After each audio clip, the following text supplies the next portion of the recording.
You know, if you were tracking the global markets right at the start of 2026, you couldn't help but notice this sudden violent jolt of energy in the tech sector. Oh, absolutely. It was impossible to miss. But while a lot of stocks were moving, one name went absolutely parabolic, and that's Baidu, ticker symbol BIDU. Parabolic is the right word for it. We're talking about Friday, January 2nd, a single session where this stock, it just exploded more than 15%. It closed at 150.30. At $150.30. And this was not a slow drift up. This was a massive news-driven gap, pushing the price to a brand new 52-week high, all on huge institutional volume. It really did look like a stampede. It did. Okay, so let's unpack this. For you, the curious learner who shared this material with us, the mission today is to figure out what drove this. Is this just a short-term frenzy, the kind of squeeze that gives it all back next week? Or is it something more? Or are we looking at the start of a genuine monster rally that could take us barreling towards, say, $200 and beyond? Yeah. We really need to break down the news, the numbers, the charts. Yeah, we have to figure out what caused this. What caused this sudden, decisive move? It was one of the most remarkable single-day moves we've seen in a major tech name in a long, long time. Mm-hmm. And your term stampede is spot on. Right. This wasn't consensus slowly building. This was a sudden,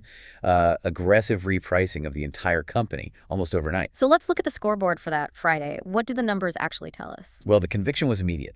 The stock gapped up right at the bell to open at $144.54. So no warning at all. Just boom, right at the open. None. And it spent the rest of the day just confirming that new valuation, climbing up to hit a peak of $151.08 before, finishing really strong at $150.30. When you step back, that's almost a $20 per share gain in one day. In one day. Wow. Think about that. That's a month's worth of normal gains just compressed into one single high conviction session. And when you analyze a move that big, the daily percentage change is one thing, but the significance is bigger than that, right? What did this one day accomplish structurally for the stock? It did two critical things that long-term Baidu holders have been waiting years for. Ugh. First, Baidu shattered its 52-week ceiling. Okay, that 130 level. Exactly. For months, sometimes years, the stock had struggled under that heavy resistance around the 130 level. That was always the point where sellers would show up and just kill any momentum. And on Friday? On Friday, the stock just ignored it. It sliced through it like butter, as the analysis report notes. It fundamentally recalibrated the entire price structure. Okay, so that's the first thing. And the second structural accomplishment, that has to do with the company's size, its perception, which is critical for the big money, isn't it? Precisely. With that powerful close at 150, the company's market cap successfully reclaimed the $50 billion level. And that's not just a round number. Not at all. It's a huge psychological and structural threshold. A lot of major institutional funds, we're talking pension funds, large index trackers, they have mandates. Rules about where they can invest. Exactly. Rules that only allow them to invest in companies above certain market caps. And $50 billion is often one of those key lines. Yeah. Reclaiming it signals renewed confidence. It could open the door to a whole new class of institutional buyer. So we've established how a powerful gap, institutional conviction, key thresholds broken. But the core question is still, why? What was the catalyst here? What was so powerful it made institutions just ignore months of resistance? The catalyst is singular, and it's actually pretty straightforward. It's all about unlocking the value of their AI business, specifically their hardware division. Okay. Reports hit the wire that Baidu's proprietary AI chip unit, which is known as Kunlunxin, has filed for a separate IPO in Hong Kong. Kunlunxin. Okay, we've heard the name, but for a learner trying to really grasp the scale of this, what exactly is this unit? Why is spinning it off such a transformative event? So, Kunlunxin is Baidu's dedicated custom chip design unit. They aren't just buying chips off the shelf. They design and develop their own high-performance AI chips. ASICs. Their own ASICs, tailored specifically for their massive search, cloud, and autonomous driving operations. This unit is it's essentially the plumbing and the muscle behind Baidu's entire AI ecosystem. And for years, the market has just seen Baidu as the Google of China. Right. It suffered from that typecasting. It was seen as this legacy search engine business, always constrained by regulation and competition. The market struggled, or just outright refused, to assign any real value to their deep investments in AI. Because it was all just buried inside the main company's balance sheet. It was buried. So the market knew the AI was there, but they weren't giving it any credit in the stock price. This IPO news suddenly changes the entire narrative. So it's no longer just the Google of China. Absolutely. This news immediately shifts Baidu into being recognized as an AI hardware and software powerhouse. And that is a high-growth, high-multiple narrative that Wall Street is completely obsessed with right now. Especially with everything happening with large language models. Exactly. The market finally has a mechanism to quantify that embedded growth. This is where it gets really interesting, because looking at the analyst reaction, it seems like this IPO didn't just confirm the AI story. It solved, what, 3 massive headaches for long-term Baidu holders all at once? It's a triple win. You're right. It addresses valuation, financing, and perception. So let's start with the first one, this idea of hidden value. This was the biggest problem. For years, analysts calculated that Baidu's huge investment in AI, including Kunlunxin, was being valued at zero. Or near zero, within the blended valuation of the main company. The IPO process forces a market valuation for Kunlunxin as its own company. Once those bankers and analysts value the spinoff, it officially proves this is a separate, multi-billion-dollar asset. The hidden value is unlocked. It's unlocked and it's quantifiable.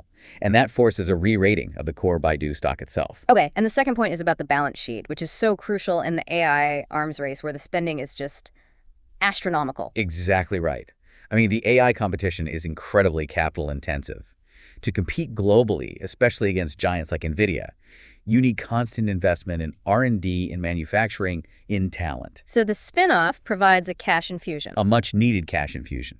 It means that this AI war can be fought with fresh external capital raised by Kunlunxin itself, instead of constantly burning Baidu's core cash flow from search and cloud. So it protects the core business. It protects the core while funding the high-growth areas. It's smart. And then there's a third point, which I think is more about investor psychology, the comparisons this instantly triggers. Yes, this move tells the market that Baidu's management is serious about maximizing shareholder value through structural reform. It reminds people of other big tech breakups. Like Google restructuring into Alphabet back in 2015. That's a perfect example. They clearly separated the profitable core, search and ads, from the other bets. And suddenly, the market could value the core profits more clearly and give more credit to the growth segments. Or even eBay and PayPal. Unlocking that high-growth payments business from the mature marketplace was a huge win for shareholders. Precisely. By filing this IPO, Baidu is signaling that it sees its own potential outside of its legacy business. It's telling fund managers to stop thinking of them as just a Chinese ad platform and start thinking of them as a diversified tech conglomerate with a valuable hardware engine. Okay, but I have to inject a note of caution here. Kunlunxin is going up against giants. I mean, NVIDIA dominates the global AI chip market. Are analysts getting a little ahead of themselves just because of an IPO filing? That is a critical question, and it speaks to the risk. You're right. Kunlunxin's focus is, for now, heavily internal. It's powering Baidu's own stack. Right. While they do have external clients, their success really hinges on getting broader adoption. But the market right now is reacting to the potential and the valuation structure, not necessarily immediate market share gains. So the IPO itself is the validation. It's validation that the tech is robust enough to seek external capital. And that in itself is a massive statement of intent. And that recognition is why the smart money came in so fast. Oh, immediately. The reaction was aggressive and confirming. They didn't wait around. They issued reports instantly, basically saying, our valuation model is wrong. Here's the correction. And the details of those analyst reports really drive the conviction home for our listener, right? They do. The key thing is how high the new price targets are, even after the stock had already jumped 15%. JP Morgan was quick, slapping an overweight rating on the stock with a new target of $188. $188. And Jefferies. They followed right along, raising their target to $181. And what's important is that Jefferies explicitly cited the hidden value of the AI portfolio being unlocked as the reason. So it confirms the fundamental trigger we just talked about. It absolutely confirms it. And what that means for us watching this stock is significant. I mean, these targets are still 20 to 25% higher than the current price. When analysts upgrade a stock after a massive move like that, it tells you they think the run has legs? They believe it's fundamentally justified and has substantial room to run. They're forecasting continued upside. That's a huge endorsement. And it leads us right to the technical picture. We have the fundamental reason, the institutional backing. But how does this look on the chart? You called it a breakaway gap. It was a textbook event. When you look at the chart, you see this significant area of, well, just white space between the old resistance at 130 and the new floor of trading, that opening price of $144.54. Right, and we always hear that phrase, all gaps must fill, which sounds kind of ominous. It does, but context is everything. Minor gaps often fill, sure. But a breakaway gap is different. It happens on massive volume, driven by truly structural, paradigm-shifting news. Like an IPO filing that changes the whole valuation thesis. Exactly. So instead of being a vulnerability that needs to be retraced, it does the opposite. It acts as a massive support level. It reinforces the new reality of the stock's value. It's the market saying, we've moved on, And we are not seeing 130 again unless this whole story falls apart. So if we connect this to the bigger move, what are the key price points traders are watching now to see if this momentum continues? Well, the bulls are clearly in control, but we need markers.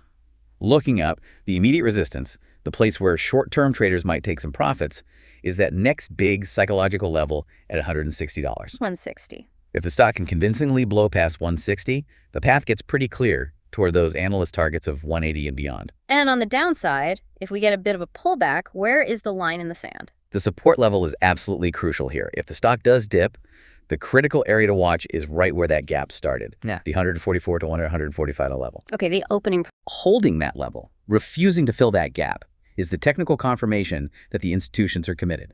If we hold 144, the bulls are in total control, and that old 130 resistance is ancient history. So to summarize the findings of this deep dive for you, the change in Baidu is profound. The stock just woke up, driven by a clear fundamental catalyst. It's a whole new story. The AI narrative is now structurally confirmed by this IPO filing, unlocking years of hidden value. And critically, the huge institutional volume and the immediate analyst upgrades confirm the smart money is buying into this new reality with conviction. All the evidence, fundamental, technical, and institutional, point to a structural revaluation, not just a temporary spike. Which raises an important question, and it's one that really gets to the heart of market dynamics. We have this powerful catalyst, we have institutional support, and we have analysts giving us targets 20% higher. So the core conflict here is between that immediate enthusiasm and the market structure. Is this move a guaranteed continuation toward 180, fueled by the fact that this IPO fundamentally de-risks Baidu's growth story? Or, given that the stock moved so far, so fast, will institutions see that spectacular 15% gain as the perfect opportunity to sell the news? Turning this historic breakout into a massive trap for anyone who chased the price above 150. Exactly. You have to weigh which narrative holds more weight based on the very strong evidence of structural change we just broke down, and how you think the market will react to a stock that has suddenly found its long-lost growth story. That's something for you to mull over as you watch this incredible rally unfold.